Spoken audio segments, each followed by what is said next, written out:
నిన్న జరిగినటువంటి అత్యంత ప్రమాదకరమైనటువంటి సంఘటనలో బాధిత కుటుంబాలని పరామర్శించడానికి ఈరోజు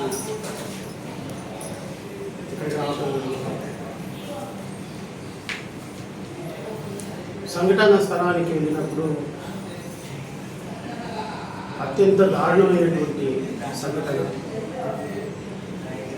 చనిపోయిన వారి కుటుంబాల్లో కనీసం డెడ్ బాడీ కూడా గుర్తుపట్టలేని విధంగా అత్యంత దుర్మార్గకరమైనటువంటి పరిస్థితిలో దుర్ఘటన జరిగింది. దీనికి బాధ్యులు ఎవరు, ఈ దుర్ఘటన జరగడానికి అని ఒకసారి ఆలోచన చేస్తే గౌరవ ముఖ్యమంత్రి గారు దీనికి బాధ్యులు ఎవరో చెప్పకనే చెప్పేశారు. RDO, DSP, labour department, revenue department, ఈ నలుగురు జిల్లా స్థాయి అధికారులని సస్పెండ్ చేశారు అంటే వాళ్ళ అధికారుల యొక్క తప్పు స్పష్టంగా కనపడుతుందని ప్రపంచానికి చెప్పారు. మరి అధికారులు తప్పు చేసి నా కారణంగా బాధ్యతలు చనిపోతే దానికి బాధ్యత వహించాల్సింది ఎవరు? ఖచ్చితంగా ప్రభుత్వం.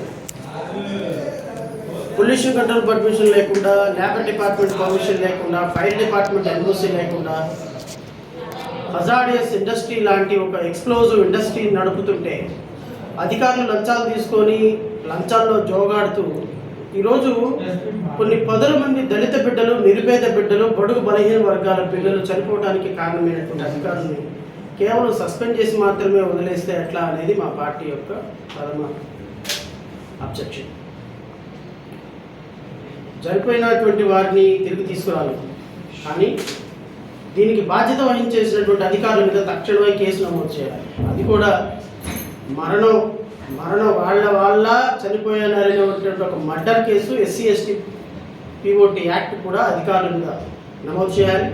అధికారులతో పాటు యాజమాన్యాల మీద కూడా ఆ కేసు నమోదు చేసి బాధిత కుటుంబాలకి పోలీమార్లో చనిపోయినప్పుడు ₹1 కోటి వెళ్ళిపోయి ఇచ్చారు మాజీ ముఖ్యమంత్రి గారు. మరి వీళ్ళేం తప్పు చేశారో నాకు అర్థం కాదు. వాళ్ళకు కూడా ₹1 కోటి కాంపన్సేషన్ ఇచ్చి తీరాల్సింది. వాళ్ళ ఇంట్లో ఒకరికి ఉద్యోగం ఇచ్చి తీరాల్సింది. వాళ్ళకి 5 ఎకరాల పొలం ఇవ్వాల్సింది. ఎందుకంటే ఇది ప్రభుత్వ హత్య. వాళ్ళ దగ్గర డబ్బులు తీసుకొని, లంచాలు తీసుకొని, పర్మిషన్ లేకుండా నడిపి నిన్న ప్రమాదానికి కారణమైనటువంటి ప్రభుత్వ అధికారులు చేసినటువంటి హత్యగా మా పార్టీ భావిస్తుంది. సో ఖచ్చితంగా బాధిత కుటుంబాలకు మేము భరోసా ఇస్తున్నాం. బాధిత కుటుంబాల తరఫున పోరాటం చేస్తాం. పాలిమార్లో ఇచ్చినట్టుగా వాళ్ళకు కూడా ఎక్స్గ్రేషియా ₹1 crore ఇవ్వాలి. అది లేకపోతే ఖచ్చితంగా బాధిత కుటుంబాలతో కలిసి హైకోర్టుని ఆశ్రయించే విధంగా వాళ్ళతో మాట్లాడుతున్నాం. వాళ్ళతో పాటుగా రాబోయే నెక్స్ట్ వీక్ ఒక రౌండ్ టేబుల్ సమావేశం కాకినాడలోనే ఏర్పాటు చేయాలని నిర్ణయించాం. వాళ్ళ బాధితులందరినీ తీసుకొచ్చి అక్కడ కూర్చోబెట్టి ఖచ్చితంగా ప్రభుత్వం మెడల ఉంచి బాధిత కుటుంబాలకు న్యాయం చేసే విధంగా మా పార్టీ అన్ని రాజకీయ పార్టీలు కలుపుకొని పోరాటం చేస్తుందని చెప్తున్నాం. బాధితులు మరొకసారి ఇలాంటి సంఘటనలు జరగకుండా ప్రభుత్వం కఠినమైనటువంటి చర్యలు తీసుకోవాలి. పర్మిషన్స్ లేకుండా నడుస్తున్నటువంటి ఇండస్ట్రీస్ని పూర్తి స్థాయిలో క్లోజ్ చేయాలి.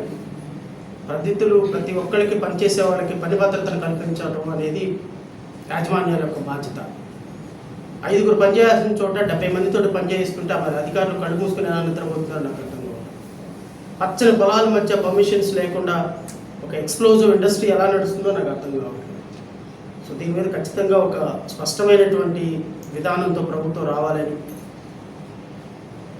ఈ శాఖని పర్యవేక్షిస్తున్నటువంటి ఉప ముఖ్యమంత్రి పవన్ కళ్యాణ్, ఇదే కాన్స్టిట్యున్సీ జిల్లాలో మీ కాన్స్టిట్యున్సీ కూడా ఉంది. మరి కాకినాడ జిల్లా కలెక్టర్, కాకినాడకి జిల్లా కలెక్టరా, పిఠాపురానికి జిల్లా కలెక్టరా అర్థం కాని పరిస్థితి ఉంది. బహుశా ఆయన పిఠాపురానికి కలెక్టర్ ఏమో. కలెక్టర్ పాత్ర కూడా తెలుస్తాం. కలెక్టర్ని కూడా సస్పెండ్ చేయాలి, ఇమ్మీడియట్గా రీకాల్ చేయాలనే దాని మీద ఉద్యమం తీవ్రతరం చేస్తాం. రాష్ట్రంలో ఈ అధికారులు చేసినటువంటి తప్పులకి ఇది ఒక సెటన్ ఎగ్జాంపుల్గా ఉండాలని కోరుకుంటూ మీడియా సోదరులకి హృదయపూర్వకంగా నమస్కారాలు తెలియజేసుకుంటున్నాను.